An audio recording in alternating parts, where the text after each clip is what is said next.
नमस्कार ओडिशा।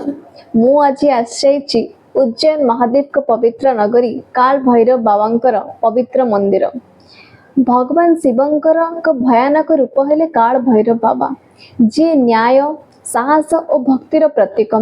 से महाकाल बाबा सेनापति एवं उज्जैन नगर रक्षक। एठी आसिले मने हुए बाबा आम भय चिंता और असुरक्षा को निजे नहीं जाइछन्ति। जेउ भक्त आशा और भक्ति सहित पूजा करती सेमानंको बाबा अभय शक्ति दियंती।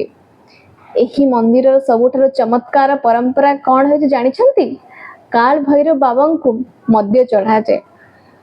भगवान जेतेबेले मद्य अर्पण करती बाबा निजे मुख द्वार से पानीय ग्रहण कर दियंती।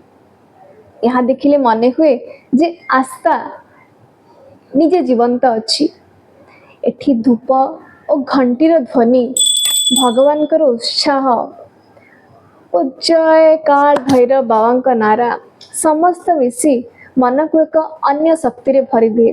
कहा जाए जे जी जीवन रे थरे एठी आसंती सेमाने निजर भय और अंधकार को एठारे छाड़ी चली जाती।